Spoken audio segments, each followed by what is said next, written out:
What do you do when you wake up and suddenly hate everything that you've worked on for like the last 6 months? What do you do when you're kind of tired of even the point of the art that you're making? What happens when you look at your work and you're like, why am I not being playful with this? Why doesn't this feel creative to me anymore?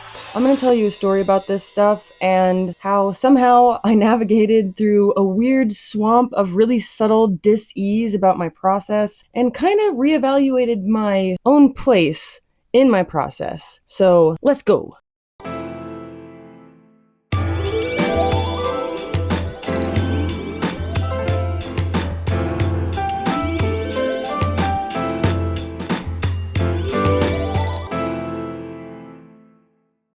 Hey, what's up everybody? Welcome back to my channel. Welcome to this really messy, chaotic studio.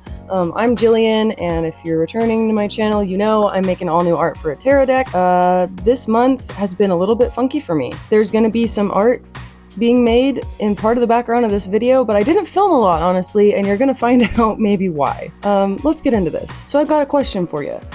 Are you more of a swamp or like a clear mountain stream, just streaming? Well, I've been thinking that I've been pretty much like the clear mountain stream. I've been really flowing, you know, it's just been beautiful. But recently, this month, I found some swamp in there.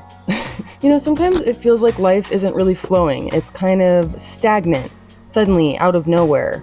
Or even like, it's like rough, choppy water, right? That's not fun to swim in. None of those are fun to swim in. When there's a setback, you know, financially, physically, energetically, your mind can start kind of bouncing around between feeling like you're on the right path and feeling desperate for a change. And then you're caught in the middle of this big swampy, muddy mess. There can be this feeling of tightness, murkiness, weirdness.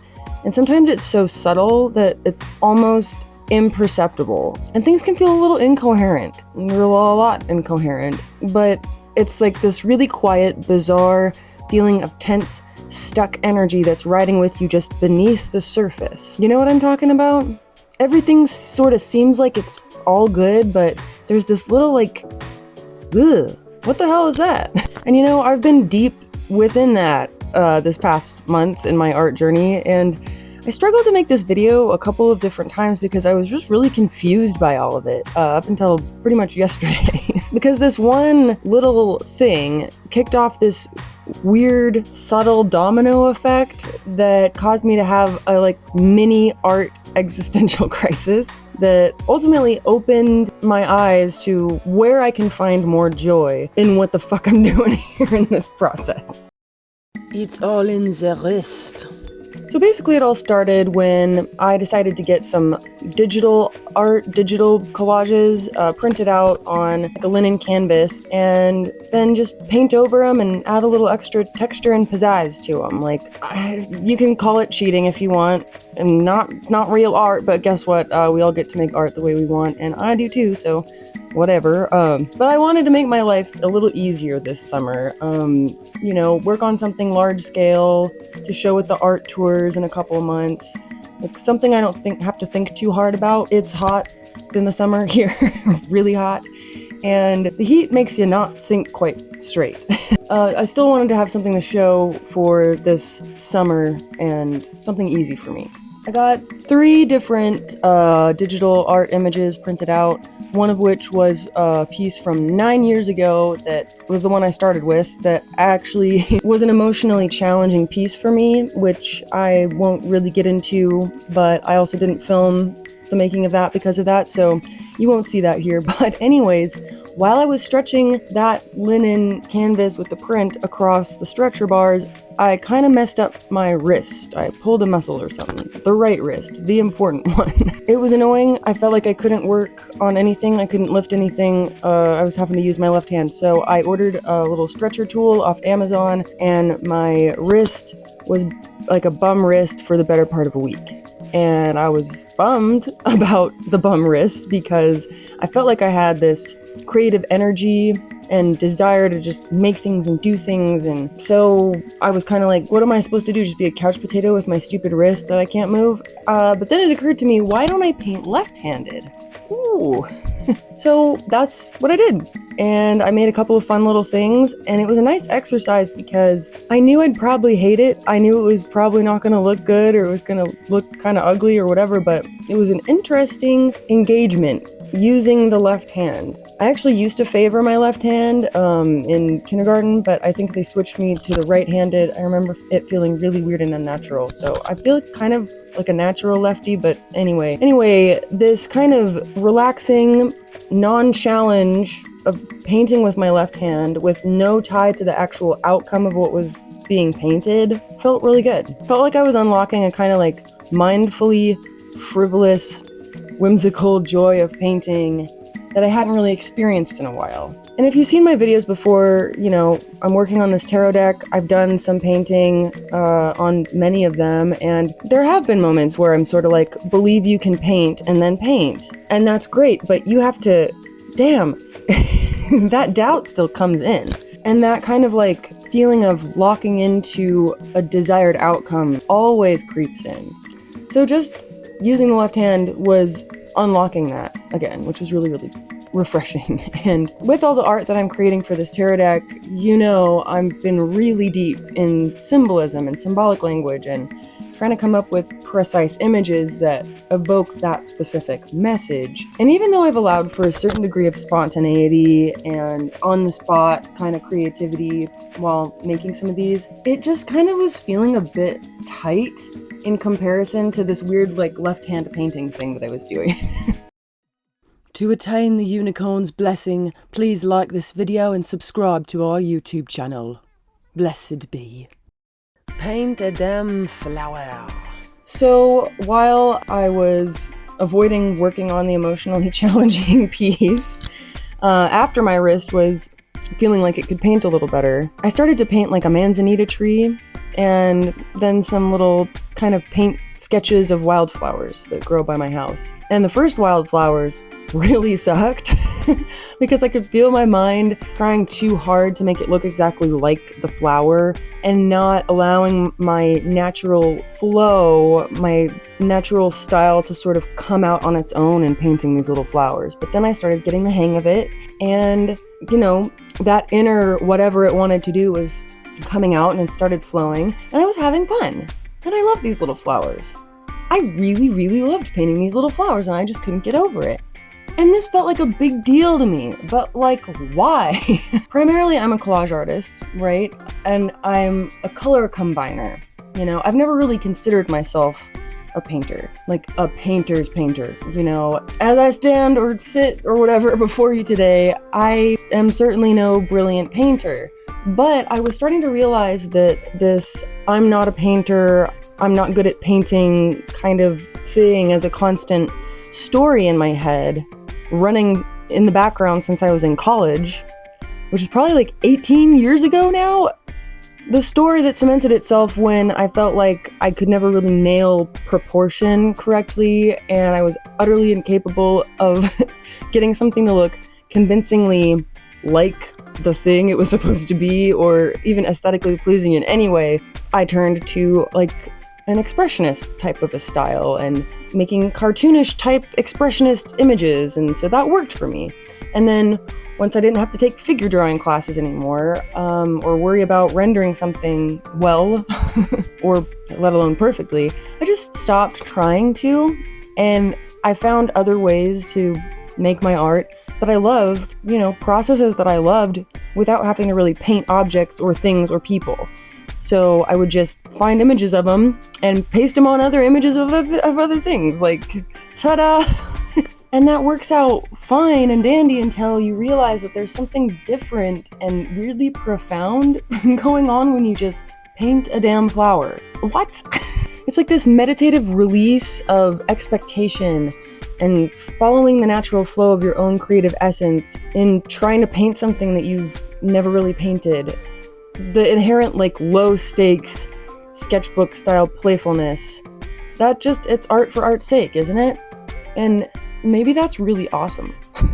And even though, you know, I tend to make pretty expressive looking artwork, expressive feeling artwork, I felt like there was something kind of missing with my regular art as opposed to what was happening with painting these little flowers. It was like, it was missing this kind of loose-minded, loose-handed, naively confident X-factor thing that shows up when there's no real goal. There's just no push for greatness. It's just like, it just is natural, that natural thing. The problem with meaning. So I eventually ended up being able to finish the emotionally difficult piece, and when my stretcher tool arrived, I was able to start working on those other digital collage compositions that I got printed out on the canvas. You know, I did that. I painted some stuff over top, and I did that, and it was fine. But then I just went back to this desire to paint these little things. I found myself waking up in the morning looking at beautiful paintings on Pinterest, which is awesome that I have that habit instead of going straight to social media. But anyway, proud of myself for that. All these beautiful paintings on Pinterest, just, I'm wishing that I could just paint those kinds of things. Like, I'm wishing that that was my art. These very whimsical, imaginative, fun things, even maybe things that don't have to mean anything. Like painting pretty things just to paint pretty things. And then I started to kind of freak out internally. Not like a lot, and not like in the front of my awareness too much, but it's that quiet, subtle, discordant thing that I talked about in the beginning. Just feeling disjointed between what you want more of and continuing with the thing that you actually set out to do. And it bothered me how much I loved these pretty little paintings of just a horse or a landscape or a still life of a vase of flowers. I've never really liked those things. I've never really loved that as art, but I'm feeling moved to paint those things. Was it like, you know, I wasn't allowing myself to engage in more kind of meaningless playtime in the studio? Was it because my imagination was kind of feeling limited by like these concepts that I'm trying to create images of? Was I just kind of burnt out on meaning, maybe? What the fuck? And what if I suddenly don't like anything in the studio that I've been working on for 6 months? What if I could tap into something more magnificent and interesting if I'm not trying to make a meaningful piece or a symbolic piece? What if I could be more spontaneous, more creative by removing attachment from the outcome of these things and not trying to make a showpiece, but just letting something come through? I've felt definitely in that flow state before, and there's something really wonderful about it. When I have this goal of making specific images, it's kind of snagging me, and it makes me feel like I can't be as spontaneous and creative as I want because I want the images to be a certain thing and communicate a certain thing.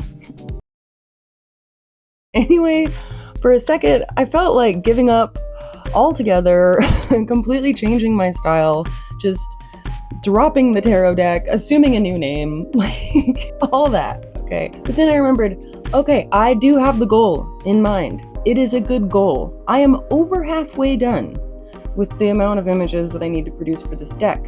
It is telling a good story. I have a feeling that like the relatability of the symbols and the story told in this deck and the cool images is gonna be a good thing for my corner of the world, and it's gonna be a good thing for people, and it's gonna be a gateway for me as well. Into what? I don't know. But there was a reason that I started this. So there's, this weird disillusioned feeling and me going, okay, there's a reason I started this. There's a reason I should finish it. So what do? We press on. We remain committed to the end, to the creation of these symbolic images and signifiers of meaning. But how can I do that while also bringing in something a little more spontaneous in the creation of the piece? Maybe it's not complete spontaneity like I'm weirdly drawn to right now, but can I give myself more time to just play in the studio each day and then do the symbolic stuff? Or just what else can I try to paint? What would be fun? How can I have more fun and a little bit of freedom feeling while I'm trying to create these really specific images? What I'm really trying to ask here, which is fucking absurd, is how to have more fun when I'm doing something that's fun. Okay. This surprising paradox. So I started painting some silly birds, some silly little birds, and, just being folksy about it. Then I painted some more silly birds, and then I started noticing that in the sketching out of the shape of the bird and the placement of little wings and stuff like that, I was relearning how to see as an artist. It was like my kind of calm, unattached, playful approach to sketching out the shapes. It made it so I was able to become better suddenly at proportion and subtle shapes and curves, and like the very thing that I've told myself for 18 years that I could not do, suddenly I was just doing it. Like, oh, that was fucking easy. And then I started painting butterflies and more butterflies and moths and butterflies, and I'd stand back and be amazed that after years of this story, I'm bad at proportion, I can't paint things, I can't paint items or objects. It's been playing over in my head. The whole illusion was just shattering right in front of me. Because most of these things turned out looking really cool. What the heck? And then I took these painted birds and butterflies and I took pictures of them and I used them as digital collage elements. And I started working on this suit of wings for my deck, and all these pretty little hand-painted pieces that I made for fun in some sort of rebellion against meaning suddenly showed up in these images that have a lot of meaning. A moment of silence for this paradox. So what happens next? I don't know. Sometimes there's no real coherent narrative to life, is there? I'm about to go on a trip with my parents, my husband, and my dog. We're gonna go hiking. I'm gonna have a birthday in a couple of days. 38 big ones, man. Yeah. And I'm just gonna have a vacation. I'm gonna have a break. And when I get back, I might paint more. I might fully paint. I might keep just doing little playful things and working on other things like I was doing, these last few weeks. Maybe keep letting myself learn how to see better. Paint some different, more, challenging, low-stakes things on sketchbook paper. Like, maybe I'll come back with some magical, fresh, new approach to making things that allows for crazy spontaneity while making a specific image. Crazier things have happened. Look at the state of the world right now. I don't hate all the images that I've made. I think they're good for, card images. I hope people dig them. Do I want to scrap some of them or change things and start over? I don't know. Maybe. I don't really know. We're gonna find out. But for sure, there's gonna be more play and more paint involved. And after all of this is done, I plan on getting very spontaneous, and I plan on having more fun than necessary. So I think if there's a point to this video, it's to be open to kind of dismantling the stories we tell ourselves, right? Even if those stories haven't really harmed us, but nonetheless, they've been playing in the background of our lives for years. If one day the story comes out and wants to be disproven, sort of, let the influx of newer, fresher truth energy come in and blast that thing out of there, right? Blast off, blast away. Also, I think the point is we're always evolving in some way or another, right? As an artist, it can feel kind of weird when you're presented with, oh my God, I want to make a change and, inject something new and different into my style or the way I'm working or the subject matter. It can feel like, am I allowed to do that? You don't want to upset your base. You don't want to upset the people that started following you for a specific style. But that's bullshit, by the way, because whatever you make, people are going to like it. There are people that are going to come and go and circle around, and it'll always be a fresh pond of pool of people to sort of be there for you. But it's also bullshit because we should create because we want to, not for some validation from the outside world or adulation on social media. I mean, we need money. Let's be honest, but we've got to do it because we want to. It's so important to me. And if creating from our deepest desire to create means taking up a new kind of creative practice and maybe throwing out an old one completely, let it be, man. Create, evolve, flow with the creative force of the universe. Don't be a stagnant swamp. Dig out some places for the water to flow in and flow out, and just let everything flow. Let it flow. There you go. So I guess that's it, guys. We did it. We made it through another crazy month in this world. We all made it together. By the way, congratulations. You're still standing. So am I. Hell yeah. And what a wacky month it has been, but have you guys ever faced similar experiences with your artwork, with your process, where something is just not feeling like you're in love with it anymore and something else wants to come through, some new type of practice? My friend Patrick, who's a really great artist, told me a couple of years ago, don't be afraid to change your style. It's always going to be your art because it's coming from you. And I'm like, you know what? You got a point to that. So yeah, I'll leave you with that too. Don't be afraid to change your style. It's always your art because it comes from you. So take that, roll with that. Thank you guys so much for watching and supporting my channel. Yeah, once again, the tarot deck is hopefully going to be out next year at some point. I'm almost halfway through with these images, and I ended up making a lot of really cool things, even if it wasn't in the way that I felt drawn to create them. So there will be room for that later. And if you want to support me, check out my website, enlightenmentbarbie.com. And I've got a few kimonos still available on the website. I also have prints of a bunch of the images that you've seen me make on this channel and many more. Yeah, that just about does it, don't it? Well, go in peace, spread joy, and keep being awesome. And remember, folks, life is but a lucid dream, baby. Mwah!